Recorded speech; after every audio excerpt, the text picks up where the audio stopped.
Saya ingin mengklarifikasi beberapa hal yang beberapa hari terakhir ini beredar di publik, dan menurut saya ada yang miss terhadap apa yang saya sampaikan.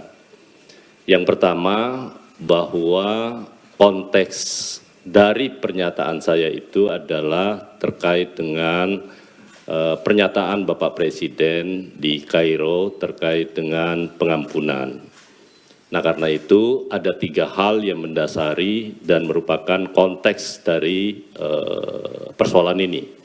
Yang pertama, ada kemungkinan, kan itu, mungkin kita maafkan ya, mungkin. Begitu kata Presiden.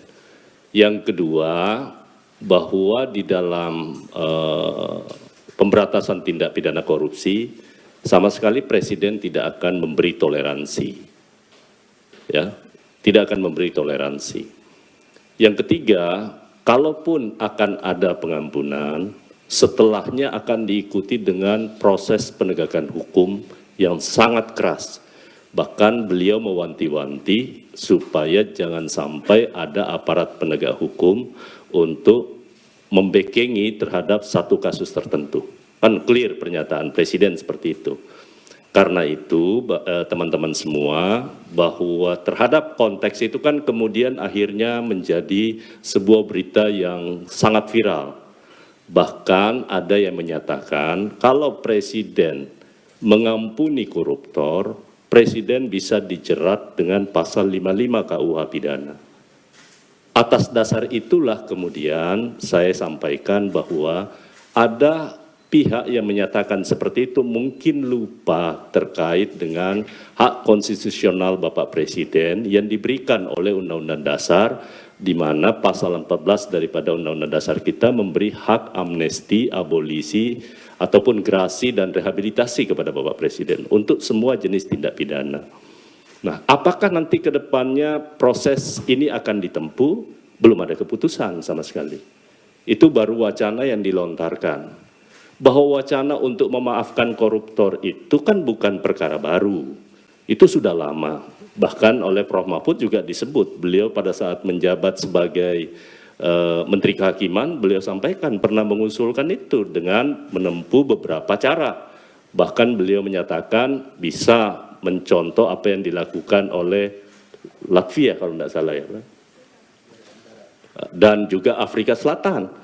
Artinya waktu itu menurut Prof. Mahfud itu tidak ada yang berani. Nah, karena itu teman-teman semua, saya ingin menyampaikan bahwa urusan amnesti ataupun pengampunan maksud saya, di dalam hukum pidana kita sudah mengenal itu dalam praktek ya. Satu, untuk tindak pidana korupsi kan sudah ada restoratif justice yang sudah diterapkan di beberapa aparat penegak hukum, tergantung jumlah kerugian negaranya. Karena kalau semuanya diterapkan, kalau kerugian negaranya 50 juta, 100 juta, padahal biaya untuk penanganan perkaranya kan jauh lebih besar dibandingkan dengan korupsinya yang sedikit, itu satu. Nah, yang kedua yang ingin saya luruskan adalah menyangkut soal denda damai. Yang saya maksudkan itu adalah mengcompare. Karena Undang-Undang Tindak Pidana Korupsi ataupun juga Undang-Undang Kejaksaan khusus kepada tindak pidana ekonomi, dua-duanya itu adalah tindak pidana yang merugikan keuangan negara, merugikan perekonomian negara.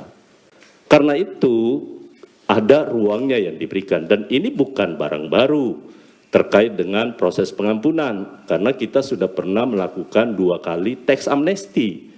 Kan negara memberi pengampunan. Kemudian di dalam Undang-Undang Cipta Kerja juga ada yang terkait namanya denda keterlanjuran untuk tindak pidana di bidang kehutanan yang itu dimungkinkan untuk dilakukan sebuah proses penyelesaian di luar pengadilan. Nah, karena itu hanya compare bahwa ada aturan yang mengatur, tetapi bukan berarti Presiden akan menempuh itu, sama sekali tidak. Karena bukan domain Presiden kalau menyangkut soal denda damai tadi. Itu adalah kewenangan yang diberikan kepada Jaksa Agung ya. Tetapi sekali lagi untuk tindak pidana korupsi itu hanya sebagai pembanding bahwa ada aturan yang mengatur soal itu. Tetapi intinya teman-teman semua, bahwa keinginan kita memperbaiki Republik ini dari praktek tindak pidana korupsi kan sudah berlangsung begitu lama, sejak era reformasi. Tetapi sampai hari ini kemudian kita tidak bisa menyelesaikannya secara baik. Nah karena itu ada semangat baru yang diinginkan oleh Bapak Presiden. Silahkan kita akan bicarakan menyangkut soal mekanismenya nanti kalau toh kebijakan pengampunan itu akan diambil oleh Bapak Presiden. Tetapi sampai hari ini kita baru di Kementerian Hukum lagi menyiapkan rancangan undang-undang tentang grasi, amnesti, abolisi, dan grasi. Nanti kalau sudah selesai, kami akan sampaikan kepada kawan-kawan semua.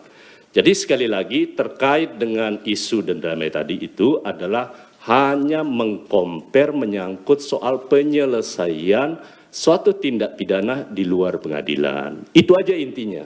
Kita punya contoh-contoh yang lain. Saya rasa itu yang perlu ingin saya sampaikan kepada teman-teman. Sekali lagi ini kalaupun nanti ada yang salah mengerti dengan apa yang saya ucapkan, ya saya menyatakan saya mohon maaf. Tetapi sekali lagi itu hanya contoh atau komparasi terhadap penyelesaian tindak pidana yang terkait dengan merugikan perekonomian negara di bidang tindak pidana ekonomi dengan tindak pidana korupsi. Saya rasa itu ya. Terima kasih. Assalamualaikum warahmatullahi wabarakatuh. Baik, terima kasih. Download Tribun X sekarang. Menghadirkan lokal menjadi Indonesia.